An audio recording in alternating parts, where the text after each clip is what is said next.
Jamais l'Europe n'a connu pareille figure au sommet. Ursula von der Leyen, présidente de la Commission européenne, s'impose comme l'archétype de la dirigeante que l'histoire n'absoudra pas. Sous son règne, la démocratie prend des allures de théâtre bien huilé, dont le décor masque à peine les ficelles d'une manipulation savamment orchestrée pour endormir les foules. Nous sommes gouvernés par des leaders qui prétendent être des dirigeants démocratiques et qui nous forcent à jouer à leur jeu pervers, à leur manipulation subtile. En fait, beaucoup de gens le font avec plaisir, aveuglés par les promesses vides et les discours lénifiants. Là, un politicien français confronte Ursula von der Leyen sur place, sans ménagement ni concession. Ce qui s'est déroulé fut une détonation politique explosive, exposant les fissures profondes et béantes que l'Union européenne a passé des années à cacher minutieusement sous des couches de rhétorique et de bureaucratie. Quand quelqu'un dit enfin, à voix haute, avec courage et conviction, ce que des millions murmurent en privé sur Bruxelles, la crise de légitimité, le secret opaque, un leadership que personne n'a élu, toute l'illusion de contrôle commence à vaciller dangereusement comme un château de cartes sur le point de s'effondrer. Et ne vous y trompez pas, ce moment n'était pas juste un affrontement anodin dans une salle anonyme. C'était un coup de tonnerre retentissant, indiquant que la figure la plus puissante d'Europe n'est plus intouchable, que son aura d'invincibilité commence à se fissurer sous les yeux du monde entier. Personne n'a jamais voté pour Ursula von der Leyen. Pas un seul électeur. Pourtant, elle est l'une des personnes les plus puissantes en Europe, avec un pouvoir immense et incontrôlé, et elle met en œuvre certaines des politiques les plus destructrices et dévastatrices que notre continent ait jamais vues. Des mesures qui sapent les fondations mêmes de nos sociétés. Elle a ouvert avec le coup que Bruxelles craint le plus, celui qui touche au cœur de leur hypocrisie. L'Union européenne ressemble à une démocratie, avec ses institutions pompeuses et ses élections factices. Elle sonne comme une démocratie, avec ses discours grandiloquents sur les valeurs européennes. Elle se vend comme une démocratie, à travers des campagnes de communication bien huilées. Mais la personne qui la dirige n'a été choisie par aucun des électeurs qu'elle gouverne. Pas un seul bulletin de vote n'a légitimé son pouvoir. C'est ce nerf qu'elle a tranché net, avec une précision chirurgicale. Les Européens n'ont jamais voté pour Ursula von der Leyen, ni lors d'élections directes, ni lors d'élections indirectes qui comptent vraiment. Pourtant, on attend d'eux qu'ils acceptent chaque loi intrusive, chaque paquet législatif oppressant, chaque réglementation étouffante qu'elle impose, comme si c'était parole d'évangile incontestable et sacrée. Ne vous y trompez pas, être un dissident aujourd'hui est tout aussi dangereux qu'à l'époque des régimes totalitaires, avec des méthodes plus insidieuses, mais tout aussi efficaces. Et c'est pourquoi la colère se cristallise, se concentre avec une intensité croissante. Les gens ordinaires sont ceux qui paient les factures exorbitantes, perdent leurs fermes ancestrales, voient l'immigration exploser de manière incontrôlée et sentent leur ville changer radicalement, leur quartier se transformer en zone de non-droit. Tout cela pendant que la figure la plus puissante d'Europe se tient sur une plateforme élitiste qu'ils n'ont jamais pu toucher, qu'ils n'ont jamais eu le droit d'influencer. Appelez ça une procédure institutionnelle si vous voulez, une formalité bureaucratique pour les initiés, mais pour des millions de citoyens frustrés, cela ressemble à un pouvoir imposé d'en haut, sans légitimité populaire. Elle n'a pas seulement attaqué les décisions arbitraires d'Ursula, elle a attaqué toute la structure pyramidale qui place Ursula au-dessus du public, intouchable et irresponsable. Et une fois que cette fondation est remise en question publiquement, avec force et argument, tout le système commence à trembler, à montrer ses faiblesses structurelles. C'est ce qui rend la tyrannie moderne sans doute pire que ce que l'on voit dans les livres d'histoire. Elle est plus sournoise, plus infiltrante. Elle n'y est pas allée par 4 chemins, sans fioriture ni détour. Elle a qualifié l'Union européenne de tyrannie moderne, un régime oppressif déguisé, et les gens ont acquiescé plus vite que Bruxelles ne l'attendait, avec une vague de soutien montant des réseaux sociaux au sondage. Pas parce que l'Europe a des goulags ou une police secrète visible, mais parce que le contrôle d'aujourd'hui est plus discret, plus calculé, plus insidieux, avec des outils numériques, juridiques et médiatiques. Les anciens régimes utilisaient la force brute, les arrestations nocturnes. Celui-ci utilise des discours polis, des slogans répétés ad nauseam et un langage euphémisé respectable pour cacher la coercition. C'est le même point de fer, simplement enveloppé dans du velours doux, dans une apparence de bienveillance que notre continent n'a jamais vue. Quelques exemples concrets et accablants. C'est elle qui a introduit le Green Deal, qui paralyse notre économie avec des normes irréalistes. C'est elle qui les impose.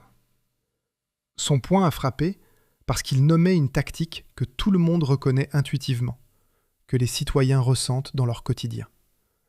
La dissidence n'est plus écrasée violemment avec des tanks dans les rues. Elle est écrasée avec des étiquettes infamantes, des campagnes de diffamation. Extrémistes, désinformation, menaces pour la démocratie, fake news. Vous n'êtes pas emprisonné physiquement. Vous êtes réduit au silence numérique, mis à l'écart professionnellement, enterré sous une bureaucratie étouffante et des procédures interminables. En le disant à voix haute, avec une clarté implacable, elle a arraché le masque d'un système qui punit les gens non pas avec une brutalité ouverte, mais avec une autorité tranquille, persistante, presque invisible. Notre régime utilise de jolis mots, des euphémismes séduisants pour cacher ses intentions réelles. Mais ils pervertissent et inversent nos définitions, jour après jour. Puis, elle a visé la jugulaire, le point orwellien central. L'affirmation que l'Union européenne ne fait pas seulement de mauvaises décisions hasardeuses, elle réécrit le sens des mots utilisés pour les justifier. Elle manipule le langage pour tromper.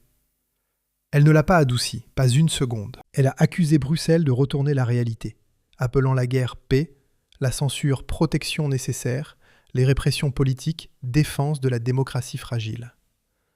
Ce genre d'accusation colle, car les gens le voient déjà en temps réel dans les actualités quotidiennes.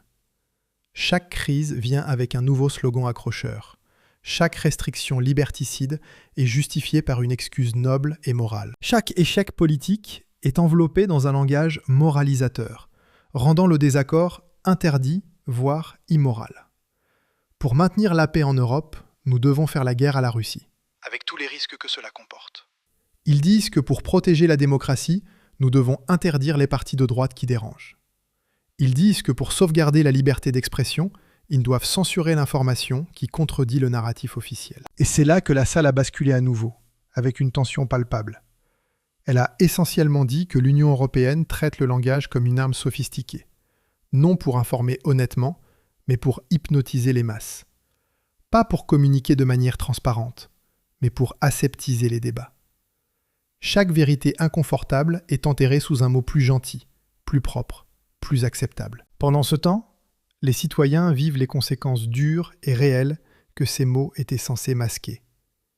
Factures en hausse vertigineuse, tensions sociales croissantes, incertitude économique constante. En l'appelant orwellien, elle n'était pas dramatique pour les faits. Elle pointait la stratégie sous-jacente, la manipulation linguistique. Si des leaders peuvent contrôler le langage, ils contrôlent le débat public. Et s'ils contrôlent le débat, ils contrôlent les gens, leurs pensées, leurs actions. C'est pourquoi ce point a frappé si brutalement, si profondément. Il a exposé la seule chose que Bruxelles ne peut défendre ouvertement. L'écart abyssal entre ce qu'ils disent avec élégance et ce que les gens vivent vraiment dans la dureté du quotidien. Tout comme dans 1984 d'Orwell. La guerre et la paix, la liberté et l'esclavage, l'ignorance et la force, et ainsi de suite. Puis elle a braqué les projecteurs sur une personne précise, Ursula von der Leyen, et a enlevé chaque couche de sucre diplomatique, chaque vernis protecteur. Pas de langage vague et évasif, pas de discours institutionnel abstrait. Elle a appelé Ursula exactement ce que des millions à travers l'Europe croient, car non, ce n'est pas le silence dans l'intimité de leur foyer, le visage visible, le vaisseau principal, l'incarnation vivante d'un système qui semble élitiste, isolé des réalités et intouchable par le peuple. En une phrase incisive, elle a transformé toute la bureaucratie opaque de l'Union européenne en une cible humaine unique, personnalisée. Et c'est pourquoi le moment a explosé, viral sur les réseaux. Elle a mis en lumière l'incarnation de ce régime en une personne en particulier, la pire dirigeante de toutes, la présidente de la Commission européenne, Ursula von der Leyen.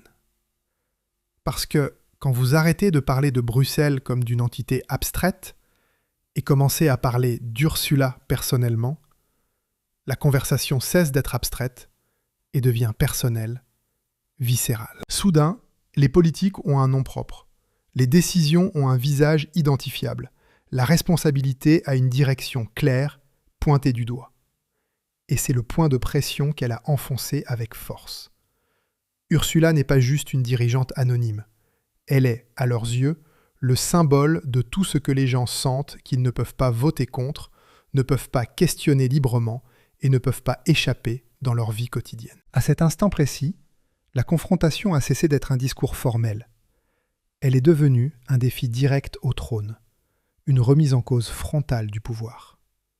Une fois qu'elle a mis Ursula dans le viseur, elle a déchargé la partie que Bruxelles espérait que personne ne dirait à voix haute, avec autant de détails accablants. Les coups de politique que les gens ressentent chaque jour dans leur chair. Pas de théorie ésotérique, pas de diplomatie feutrée, juste la liste exhaustive des décisions qui ont transformé Ursula en la figure la plus controversée, la plus détestée de la politique de l'Union européenne. C'est elle qui a introduit le Green Deal, paralysant notre économie avec des normes draconiennes. C'est elle qui a introduit le pacte sur la migration, remplaçant notre population native par des flux incontrôlés. Elle a commencé avec le Green Deal, le qualifiant de sabotage économique délibéré. Non pas parce que les gens haïssent l'énergie propre en soi, mais parce que les règles ont été imposées aux agriculteurs épuisés, aux camionneurs surchargés et aux petites entreprises fragiles, sans transition réelle, sans marge de manœuvre viable et sans compréhension des réalités du terrain. Pour beaucoup d'Européens lambda, cela ne ressemblait pas à un plan climatique ambitieux, mais à un étranglement financier systématique, à une asphyxie économique. Puis elle a frappé le pacte sur la migration, le présentant comme un accord qui apporte le chaos aux communautés locales, qui bouleverse les équilibres sociaux. Alors que Bruxelles l'appelle solidarité européenne, elle a tapé dans une peur croissante, légitime, que les décisions sur les frontières soient prises par des gens éloignés qui n'en subissent jamais les conséquences directes, qui vivent dans des bulles protégées.